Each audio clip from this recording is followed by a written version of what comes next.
여러분 안녕하십니까? 크립토 토마토 오늘도 인사를 전해드리고 있습니다.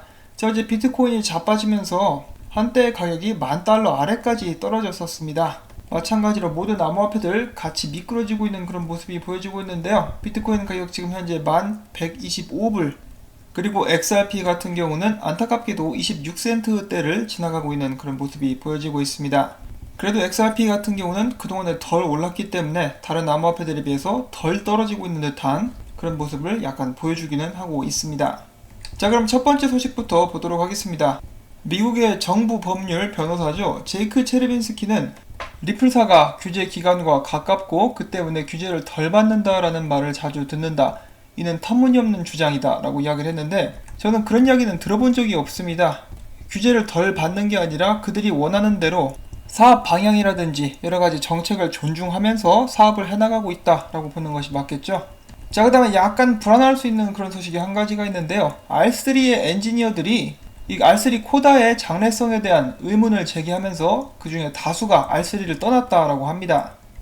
기업형 블록체인 소프트웨어 컨소시엄 R3의 전직 엔지니어 10명이 R3의 프라이빗 블록체인 플랫폼인 코다 네트워크 기술에 대해서 자신감을 잃어가고 있다. 확장성이 부족하고 성능이 좋지 않다라고 이야기를 하면서 코다의 장기 생존 가능성에 대한 의문을 제시했습니다. 앞서서 또한 올해 초에 다수의 R3 엔지니어들이 고위 경영진과의 콜다 향후 전략에 대한 견해 차이로 퇴사를 한 것으로도 알려져 있는데요. 얘네들 이거 어떻게 합니까? 이 콜다는 꽤 중요한 프로젝트이고, 이 기타 회장 같은 경우는 여기 또 많은 부분을 투자를 하기로 했었죠. 이 콜다 세틀러 같은 경우도 XRP의 유동성 증가를 위해서 중요한 역할을 할 수가 있을 텐데, 지금 R3의 사업의 어두운 그림자가 드리우고 있습니다. 부디 잘 해결될 수 있기를 바라보고요. 그 다음 소식도 보도록 하죠. 미국 방송 중에 이제 경제라든지 그런 거 관련된 그런 방송이 있는데, 더 스트릿이라는 방송이 있습니다. 거기에 이제 진행자죠. 짐 크레이머인데요. 꽤 유명하다라고 하죠. 저는 이 방송을 본 적이 없는데, 미국 내에서는 꽤 널리 알려진 그런 방송이고요. 이 방송 홈페이지에서 이번에 XRP에 대해서 다루게 되었습니다. Cryptocurrency in Focus Ripple이라고 하면서 다루게 되었는데, 기본적으로는 역시 리플사에 대해서 설명을 해주고 있죠. 리플사는 암호화폐 공간에서 발전을 도모함과 동시에 글로벌 금융, 기관 참여자들이 사용할 수 있는 경로들을 세우고 있다.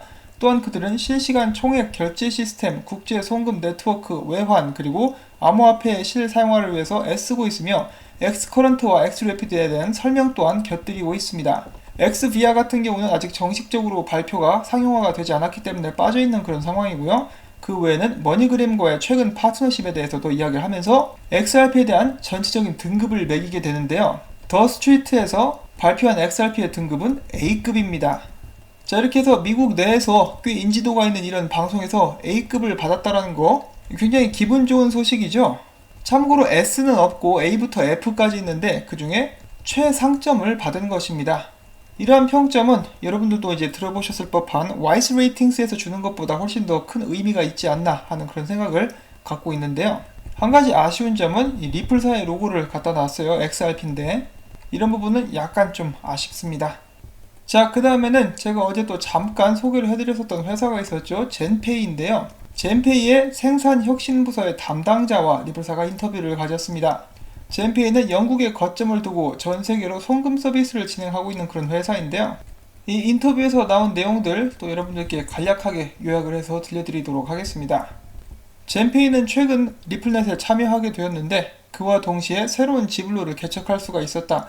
방글라데시, 말레이시아, 필리핀, 베트남, 인도네시아, 그리고 태국으로 실시간 지불이 가능하게 되었고, 주로 다른 나라로 여행을 하거나 해외에서 일하는 사람들은 더욱더 쉽고 편안하게 디지털상에서 돈을 옮길 수 있게 되었다.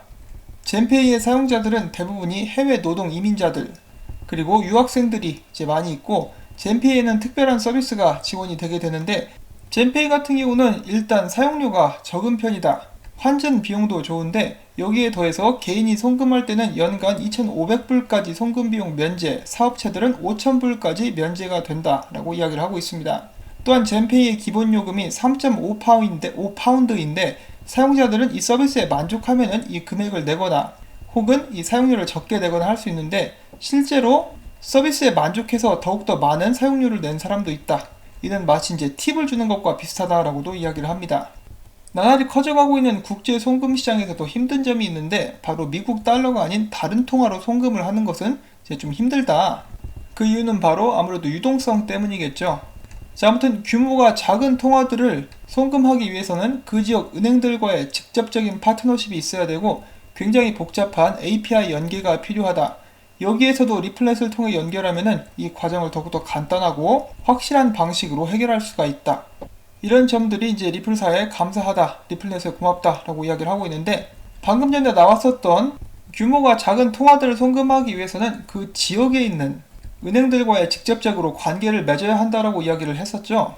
이것이 메시징 시스템이기 때문인데요. 이런 과정들은 나중에 엑스래핏을 사용하게 되면 전부 다 생략될 수가 있습니다. 엑스래핏 같은 경우는 직접적인 파트너십이 없이도 돈을 바로 보내는 것이 가능하기 때문이죠. 자, 아무튼 계속해서 이 인터뷰를 읽어보면은 젠페이는 해외 이주 노동자, 유학생, 소규모 사업체들이 돈을 더 싸고 효과적으로 보낼 수 있도록 노력할 것이고, 새로운 송금로인 아프리카 쪽을 개척하려고 한다. 나이지리아, 가나, 케냐, 남아프리카 계속해서 시장을 개척하고 비용을 낮게 할 것이며, 거래 시간을 단축시켜주는 리플사 덕분에 젠페이는 강한 경쟁력을 보유할 수 있다 라고 이야기를 해줍니다. 그리고 여기서 몇 가지 또 짚고 넘어갈 수 있는 것은, 젠페이가 리플넷에 들어오자마자 개척할 수 있었던 송금로 및 지불로들이 있었죠. 바로 아시아 국가들입니다. 아시아 국가들은 리플사가 가장 크게 확장을 해나가고 있는 그런 곳들이기 때문에 리플넷에 들어오는 것만으로 이러한 지불 회사들은 그들의 네트워크를 한꺼번에 굉장히 빠른 속도로 효과적으로 높일 수가 있습니다. 이런 점을 봤을 때 이제 사업을 시작한 회사들, 그리고 많은 지불 회사들에게는 이런 부분들, 효과적으로 파트너들을 늘릴 수 있다는 점에서 리플넷에 들어오는 것이 굉장히 매력적인 그런 조건 중에 하나가 될 것입니다. 또한 이 젠페이가 사용자들의 수수료를 낮출 수 있는 것, 그리고 면제할 수 있는 것도 리플사의 기술 덕분이다라고 볼 수가 있는 것인데, 여러분들이 페이팔이나 웨스턴 유니온 보시면은 이 수수료가 엄청납니다. 돈을 엄청나게 떼먹죠. 그런데 젠페이 및 다른 이제 리플사의 파트너들 같은 경우는 면제를 시켜주는 그런 모습들을 저희가 종종 볼 수가 있었습니다. 이런 것을 가능하게 하는 것 역시 리플사에서 제공하는 기술 덕분이다라고 볼 수가 있겠는데, 이 사람들은 사업자들입니다. 제가 정확히 수익 구조가 어떻게 되는지는 모르겠지만 이렇게 해도 남으니까 이렇게 서비스를 하는 거겠죠. 이런 면에서 봤을 때 정말 이 혁신이라는 단어가 어울리는 그런 기술력은 아닌가 하고 이렇게 한번 생각을 해볼 수가 있겠습니다. 이렇게 해서 리플사의 기술을 사용하고 있는 고객들 중에 또 한 명 굉장히 만족하고 있는 모습을 확인을 해볼 수가 있었습니다. 그리고 이렇게 지금 현재 리플사의 기술에 만족하고 있는 회사들은 자연스럽게 엑스래핏으로 넘어올 것이라고 제가 어제도 말씀을 드린 적이 있었죠. 이제 몇 년 두고 보면은 이제 맞았는지 아닌지 알 수가 있게 될 것입니다. 자, 그 다음으로는 동아시아의 거대한 은행 싱가포르에 거점을 두고 있는 DBS뱅크가 최근 발행한 게시글에서 국제 송금에 있어서 다른 은행들 라우팅을 할 때 가장 가격이 적게 드는 것은 리플넷이다. 그리고 또 여기 보시면은 해외 지불상 가격이 가장 싼 곳은 이제 이런 순서대로 볼 수가 있겠는데, 스위프트 같은 경우는 제일 비싸고 ACH는 그나마 싼 편인데 리플사가 가장 싸다라고 이렇게 명시를 해주고 있습니다. 이런 거대 은행들로부터 인정을 받는 그런 모습도 보여주고 있습니다. 굉장히 긍정적이죠. 자, 그 다음 소식입니다. 나스닥에서 드디어 XRP 인덱스 지수가 제공되기 시작했습니다. 이런 모습을 하고 있고요. 이 들은 바에 의하면은 이상하게도 16일 이후로 업데이트가 지금 잠깐 되지 않고 있는 그런 상황이라고 하는데, 이 담당자는 월급 깎이기 전에 하루빨리 이런 부분을 고쳐야 될 것 같습니다. 정신 차려라. 자, 그 다음에 행사 소식이 있습니다. 리플사의 기업 지불부서의 라이언 게일러가 파이넥스트 USA 2019에서 스피커로서 또 참여를 하게 될 것인데, 여기 초대된 명단을 보시면은 또 쟁쟁한 인물들이 함께 하고 있는 것을 볼 수가 있습니다. 그 중에서 가장 눈에 띄는 것은 마스터카드의 바이스 프레지던트도 이렇게 참가를 하게 됩니다. 그 외에 여러 가지 은행이라든지 꽤 급이 높은 사람들이 모이고 있는데요. 핀테크 관련된 웬만한 중요 행사에는 전부 다 참여를 하고 있는 리플사의 모습을 확인을 해보실 수가 있습니다. 그런 곳에서 리플사를 이렇게 초대를 한다는 것이겠죠. 예를 들어서 이런 행사에 소위 말하는 허접한 은행이라든지 지불회사가 나도 좀 껴줘, 나도 할 말 있어 라고 하면은 당연히 안 받아주겠죠. 이런 행사 소식들이 많이 나와가지고 저희들이 이거 뭐야, 행사 하나 더 있네 라고 생각할 수는 있겠지만은, 이런 한 자리 한 자리가 사실은 굉장히 인정을 받기 때문에 참여할 수 있는 그런 자리들입니다. 자, 그 다음엔 약간 안타까운 소식이 한 가지가 있는데요. 이 겔가트로님께서 최근 XRP 레저 그래프를 공개를 해주셨습니다. 안타깝게도 그동안에 열심히 달렸던 볼륨이 좀 떨어지고 있는 듯한 그런 모습을 보여주고 있는데요. 그는 이렇게 이야기를 하고 있습니다.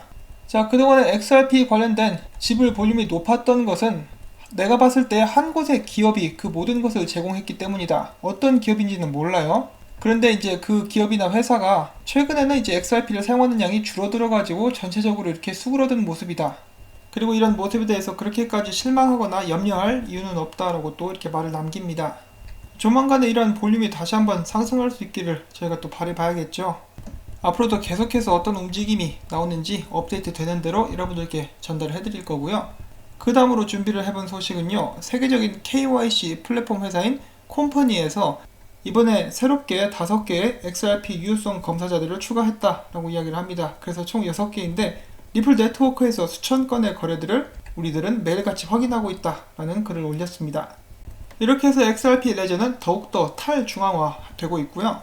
이런 부분들을 봤을 때 소수의 채굴자들이 모든 네트워크를 장악할 수 있는 비트코인보다 훨씬 더 안정됐다라고 저희가 볼 수가 있겠습니다. 자, 이렇게 해서 오늘도 여러가지 한꺼번에 쏟아져 나왔었던 리플사와 XRP 관련된 소식들을 전달을 해드릴 수가 있었습니다. 그만큼 사업이나 개발들이 활발하게 이루어지고 있다라고 저희가 볼 수가 있는 그런 부분이고요.